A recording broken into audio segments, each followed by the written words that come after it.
I mean, what do you think, Mike? Are the Falcons going to be in contention at that point?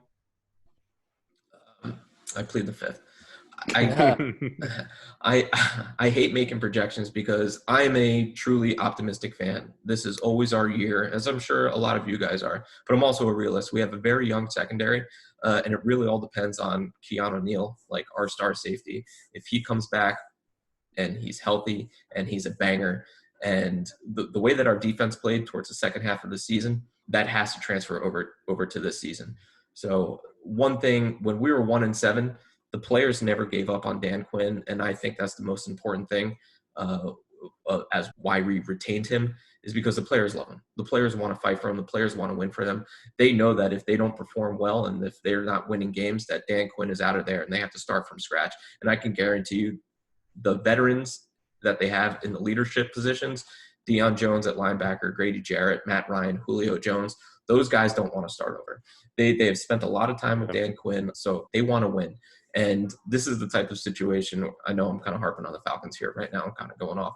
But they're going to win despite of some coaches that I don't believe should there. I'm not going to name names, but it just so happens to be the offensive coordinator who I can't stand.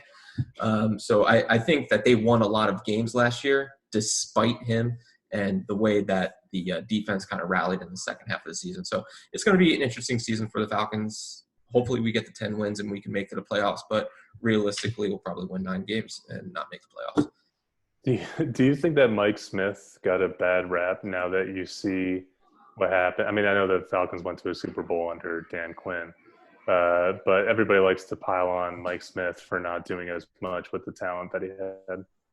I never liked Mike Smith as a coach. He was always a product of his coordinators. We had a lot of offensive coordinators move on to get head coaching jobs, defensive coordinators the same way. But Mike Smith was never a motivator of the entire team. When you hear him talk, and God, it was so embarrassing watching HBO Hard Knocks with him because he is such a little featherfoot is probably like the best way that I could put this. He's like, hey guys, okay, we're gonna go do Oklahoma drills, you know. But Dan Quinn is motivated. He has like these guys are going to bat for him. Julio Jones is one of the most quietest people that, you know, quietest wide receivers ever in the history of the NFL. And when they were 1-7, he literally stood up and interrupted Dan Quinn post game in the locker room and basically gave a speech to the guys. And that was one of the turnarounds that the Falcons had towards the end of the season. Dan Quinn's a motivator. He's a great players coach. And I just like him. I like the attitude that he has. Mike Smith was never a good coach, which is why he never got a coaching gig after the Falcons, because people saw who he really was. He is the version, he's a defensive version of Hugh Jackson, right? He is just, Hugh Jackson was a good offensive coordinator in some cases and just a terrible head coach. And the same thing with Mike Smith. Mike Smith won a Super Bowl with the 2000 Ravens. So, I mean, it's like, what went wrong with this guy? I don't know. Can you let's shut up about the Falcons?